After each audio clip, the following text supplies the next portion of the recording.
बिस्मिल्लाहिर्रहमानिर्रहीम, अस्सलाम वालेकुम। मेरा नाम मुनीफ फ़ारूक है और आप देख रहे हैं Munif Farooq official YouTube channel. आप सबकी मोहब्बत का और इनकरेजमेंट का बहुत शुक्रिया। कुछ आम डेवलपमेंट्स हैं जो आपके सामने मैं रखना चाहूँगा। वैसे तो आजकल माहौल ऐसा है कि किसी वक्त भी कोई ख़बर आ जाती है, लेकिन अभी जो सुबह सबसे अहम ख़बर आज हमारे सामने मौजूद है वो है इमरान खान साहब से मुताल्लिक़, और वो है साइफ़र केस। अब ये वो केस है जिसके बारे में ब्रीफली मैं आपको बता भी चुका हूँ, पहले भी बहुत दफ़ा आपको पता है कि एक ऐसा डॉक्यूमेंट जो कि पाकिस्तानी सफारत खाने से आया, वो एक स्टेट सीक्रेट के तौर पर उसे लिया जा रहा है। और इमरान खान साहब की प्ली ये थी कि नहीं, मैंने उसे डिक्लासीफाई नहीं किया, मैंने उसे लीक नहीं किया या उसके मंदरजात बाहर नहीं रखे, बल्कि ये तो ऑलरेडी जब नेशनल सिक्योरिटी कमेटी की मीटिंग में आ गया था तो उस वक्त सबको पता चल गया था उसके अंदर क्या है। बहरहाल इमरान खान साहब पर इल्ज़ाम ये है कि उन्होंने एक ऐसा मवाद जो कि पब्लिक कंजम्पशन के लिए नहीं था उसको वो पब्लिक में लाए और उसे लहराया, उसके ऊपर एक बयानिया बनाया और लोगों के सामने पाकिस्तान की जो सिफारती ताल्लुकात थे उससे मुतल्लिक जो उनका मौक़िफ़ था, उनका मौक़िफ़ ये था कि मेरे ख़िलाफ़ साजिश की गई। इमरान खान साहब का मौक़िफ़ ये था कि उस वक्त अमेरिका से साजिश की गई और फिर पाकिस्तान के अंदर इसके अंदर बहुत से लोग इन्वॉल्व थे। बाद में इमरान खान साहब अपने मौक़िफ़ में तब्दीली लाए और अमेरिका को तो निकाल दिया, फिर उन्होंने कहा यहाँ जनरल बाजवा ने साजिश की और बाकी सारों ने, PDM वालों ने कोलैबोरेट किया। अब इशू ये है कि जो FIR दर्ज की गई थी ऑफिशियल सीक्रेट एक्ट के तहत, जो FIA के सामने मामला मौजूद था, अब आप देखिए उसके अंदर बड़ा इंटरेस्टिंग एलिमेंट है। उसके अंदर इंटरेस्टिंग एलिमेंट ये है कि उस वहाँ पर उन्होंने नामज़द किया था इमरान खान साहब और शाह महमूद कुरैशी साहब को। अब शाह महमूद कुरैशी साहब को बार बार ड्यूरिंग द इन्वेस्टिगेशन वो जाहिर बात है जो बातें मुझ तक पहुंचती रही, आपके सामने मैं रखता भी रहा कि वो मज़ीद चाह रहे थे कि इमरान खान साहब के किरदार से मुताल्लिक़ कि उन्होंने उसके अंदर क्या क्या किया शाह महमूद कुरैशी साहब बताएं। शाह महमूद कुरैशी साहब ने कुछ बातें तो जो क्लियर थी सब बता दी, लेकिन बहुत सी बातें ऐसी हैं शायद जो मज़ीद वो बताना नहीं चाहते थे या उनके पास बताने के लिए कुछ था नहीं। आम फहम ये कहा जाता है कि उनके पास बताने के लिए कुछ था नहीं, लेकिन असल में उनके पास बताने के लिए बहुत कुछ था, लेकिन वो अपनी पार्टी के साथ या इमरान खान साहब के साथ इस हवाले से कम अज़ कम खड़े रहे और उन्होंने वो बातें की जो कि उस दौरान हुई थी। अब इशू ये है कि शाह महमूद कुरैशी साहब को मुआवरत करने के जुर्म में कसूरवार ठहराया गया है FIA की जानिब से। इमरान खान साहब को इसका मुकम्मल तौर पर ज़िम्मेदार ठहराया गया है। अब इसमें तकरीबन जो प्रोसिक्यूशन के यानी जो वहाँ से अगर देखा जाए तो तकरीबन 27 गवाहान हैं, उनके 161 के बयान है, आज़म खान साहब का 161 और 164 दोनों का बयान है। अब इससे होगा क्या? होगा ये कि देखिए जो बाकी मुकदमात हैं वो सानिया 9 मई से रिलेटेड 11 मुकदमात हैं, उनमें मरकज़ी मुल्ज़िम इमरान खान साहब को रखा हुआ है। अब ट्रायल के दौरान वो जो सबूत या एविडेंस दे जाएगी उन केसेस में उसके ऊपर बहस भी हो सकती है, किसी स्टेज में उसके अंदर सुकम भी निकल सकता है।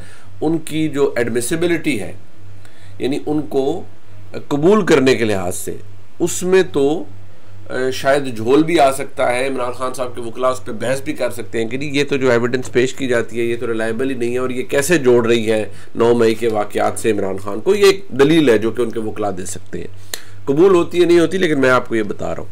हाँ, जो साइफर वाला मामला है इसके अंदर इंटरेस्टिंग एलिमेंट ये है कि बेशक जब FIR दर्ज की गई तो वो पुराने कानून के तहत दी गई, लेकिन अब उसमें बड़ी तब्दीली आई है। तब्दीली उसमें ये आई है कि जो सबूतों की एक्सेप्टेबिलिटी के हवाले से इन ऑफिशियल सीक्रेट एक्ट में अब ये कहा गया है कि किसी भी तरह का ऑडियो वीडियो एविडेंस कोई चीज़ भी हो तो वह एडमिसिबल करार दी जाएगी।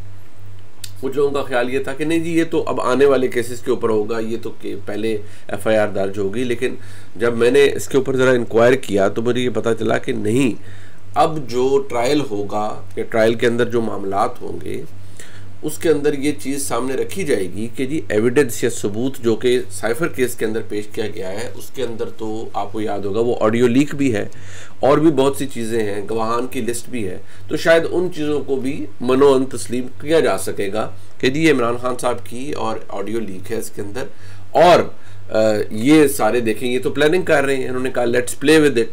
और बाय द वे उस ऑडियो लीक का कोई डिनाइल भी नहीं है, ये ज़रूर कहते रहे कि ऑडियो रिकॉर्ड नहीं होनी चाहिए थी, लेकिन क्या इमरान खान साहब ये कह पाए कि ये मेरी आवाज़ नहीं है? या जो आज़म खान का कैरेक्टर है उसके अंदर उस पूरे ऑडियो के अंदर क्या वो बता पाए कि नहीं नहीं मैं तो वहाँ नहीं था, मेरी आवाज़ किसी ने फेक की हुई है? उन्होंने 161 फिर 164 के बयान के अंदर तमाम बातें बताई हैं कि ये मीटिंग कैसे हुई, इमरान खान साहब ने मुझे क्या डायरेक्ट किया, मैंने इमरान खान साहब को क्या कहा कि जो मिनट्स हैं वो तो मैंने बनाने हैं, मैं इसको ऐसे कर दूंगा, मैं इसको ऐसे कर दूंगा। शाह महमूद कुरैशी साहब से मुतल्लिक आज़म खान साहब ने ये बताया कि शाह महमूद कुरैशी साहब ने इमरान खान साहब को किन किन मामलात पर ब्रीफ किया। एक मौक़िफ़ वो है जो शाह महमूद कुरैशी साहब का है। अब जो मैंने अपने ज़राए से बात की, उन्होंने बताया कि एग्जैक्ट बताया है आज़म खान साहब ने कि शाह महमूद कुरैशी साहब इस मामले से अलहदा नहीं है, और उन्होंने इमरान खान साहब को बाकायदा डीब्रीफ किया और बताया कि इसके ऊपर आप क्या क्या कर सकते हैं। क्योंकि शाह महमूद कुरैशी साहब ये कहते रहे कि नहीं मेरा कोई नहीं, मैंने तो बता दिया था, आगे प्राइम मिनिस्टर जाने उनका, मैं तो वज़ीर ख़ारजा था, मैंने उन तक एक चीज़ पहुँचा दी थी, आगे इमरान खान साहब ने उसे मिसप्लेस कर दिया। लेकिन आज़म खान साहब के मुतल्लिक के मुताबिक शाह महमूद कुरैशी साहब ने इमरान खान साहब को बाकायदा बताया कि इसके हवाले से क्या है और आपको क्या कहना चाहिए, मुशावरत किया। फिर वो इसीलिए मुआवरत में झगड़े गए। असद उमर साहब का मैं आपको बताता रहा कि उन्होंने पहले दिन से, फिर बाद में उन्हें डर लग गया कि भाई मुझे ना गिरफ्तार कर ले, मेरे साथ ना कुछ हो जाए, फिर उन्होंने अपनी प्री अरेस्ट भी ले ली, सब कुछ कर लिया।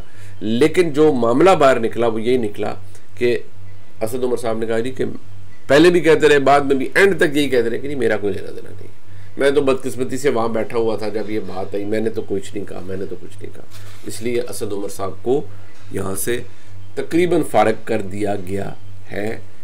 कोई पता नहीं कल क्या हो जाए, क्योंकि ये चार्जशीट है, बाद में भी बहुत कुछ आ सकता है।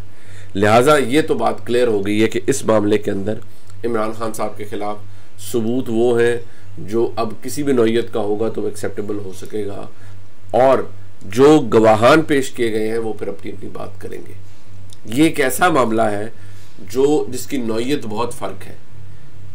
जो इंसदाद दहशतगर्दी की अदालतों में केसेस हैं वो मैंने आपको बार बार बताया कि वो केसेस बन गए 3000 सफ़ात पे बाय द वे मुश्तमिल है, जो कि चार्जशीट फाइल की है उन मुकदमात के अंदर जो 9 मई से मुतल्लिक है, और हर मुकदमे में ऑलमोस्ट इमरान खान साहब को मरकज़ी मुलज़िम बनाया हुआ है। अब वो बात मैं बार बार कहता हूँ कि मरकज़ी मुलज़िम JIT की तरफ से बना देना और बात है, ट्रायल के अंदर साबित करना सबूतों के साथ और उन सबूतों का काबिल कबूल होना, ये बहुत बड़ा सवाल है। और ट्रायल के अंदर देखें, प्रोसिक्यूशन तो फिर करती है ना काम अपना, लेकिन ट्रायल के अंदर जो इमरान खान साहब के दिफा में वकील आएंगे वो भी बड़े तगड़े वकील हैं, और मेरे ख्याल में सलमान सफदर साहब आएंगे, वो बड़े फौजदारी के बड़े तगड़े वकील हैं, तो वो इमरान खान का दिफा वहाँ करेंगे। लेकिन ये जो मामला है साइफर वाला, इसमें तो बिल्कुल क्लियर बात है कि इमरान खान साहब को इससे जोड़ा ऐसे नहीं किया कि मुमकिन तौर पर। यहाँ जो लोग जिनसे मैंने बात की वो कहते नहीं, क्लियर कट इमरान खान साहब का यहाँ पर लिंक इस्टेब्लिश होता है कि कैसे वो मामला आया, इमरान खान साहब ने उसके ऊपर कैसे एक दास्तान बनाई और उसको अपने सियासी मकासद के लिए इस्तेमाल किया। बाद में इमरान खान साहब कहते रहे नहीं मैंने वो जो कागज़ लहरा दिया था वो और था। लेकिन अब ये मामला भी क्योंकि खुली अदालत में चलेगा, इमरान खान के वकला यहाँ भी मौजूद होंगे, वो कहेंगे कि नहीं जी इस तरह इमरान खान ने तो कोई स्टेट सीक्रेट वायलेट नहीं किया। जबकि अगर आप पूरी टाइमलाइन देखें तो इमरान खान साहब ने इस बात को पहले अपने सियासी मकासद के लिए इस्तेमाल कर लिया था, और उन्होंने बता दिया था कि इनके अंदर क्या चीज़ें और क्या नहीं है, और किस तरह उन्होंने इसके ऊपर एक पूरा अपना सियासी नैरेटिव बनाया और ये बनाया कि जी अमेरिका ने साजिश की है, पर फिर ये PDM वाले साथ मिल गए हैं, फिर बाद में उन्होंने कहा नहीं अमेरिका नहीं है, जनरल बाजवा ने साजिश की और PDM वालों को मिलाया। सो बेसिकली ये सब कुछ हुआ। मैं बार बार कहूँगा, लोग कहते हैं नहीं आप वो मैं मिक्स नहीं कर रहा, मैं कहता हूँ एक डॉक्यूमेंट, एक साइफर का आना हकीकत है, लेकिन कोई अमेरिकी साजिश नहीं थी इमरान खान साहब के निकालने में। जो भी कुछ था वो वैसे ही था। जब 2018 में इमरान खान साहब को लाया गया इस्टेब्लिशमेंट की मदद से, उसी इस्टेब्लिशमेंट ने इमरान खान साहब के ऊपर से हाथ उठा लिया तो धड़ाम से उनकी हुकूमत गिर गई, और बाद में फिर वो जब वो गिर गई, तरीके अदम कामयाब हो गई, तो फिर ये लोग इक़्तिदार में आ गए। लिहाजा ये तो बात अब क्लियर है।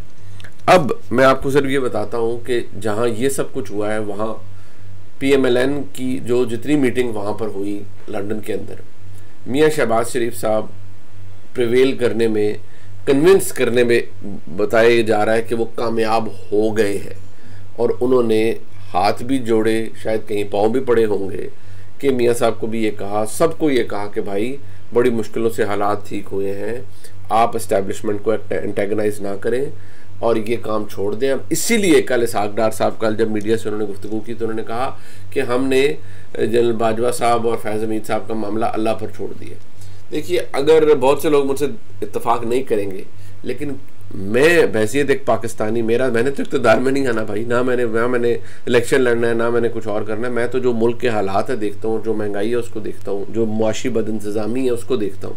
तो मैं कहता हूँ कि लड़ाइयाँ छोड़ें, इस मुल्क को ज़रा दुरुस्त कर लें। पहले कोई आम आदमी को रिलीफ दे दें। आम आदमी को कुछ नहीं पड़ी हुई। बहुत से लोग मुझे इस बात पर बुरा भला कहते हैं कि नहीं ये आप ऐसी बात क्यों करते हैं, लेकिन मैं एक आम पाकिस्तानी हूँ, आपकी तरह मैं भी देखता हूँ कि लोगों के मसाइल क्या हैं, और वो जैसे आपको तकलीफ़ होती है वैसे मुझे भी होती है। लिहाजा मैं कहता हूँ इस मुल्क को मुआशी तौर पर मजबूत कर लें, और जब आप गवर्न कर लेंगे, लोगों को डिलीवर कर लेंगे, तो फिर आप अपनी टर्फ भी रिक्लेम कर सकते हैं, आप अपने आप को मजबूत भी साबित कर सकते हैं। ये था जी अभी तक का व्लॉग। इंशाल्लाह शाम को आपसे फिर मुलाकात होगी, आज लाजमी होगी। इस व्लॉग को लाइक, सब्सक्राइब, शेयर कीजिएगा। बहुत शुक्रिया।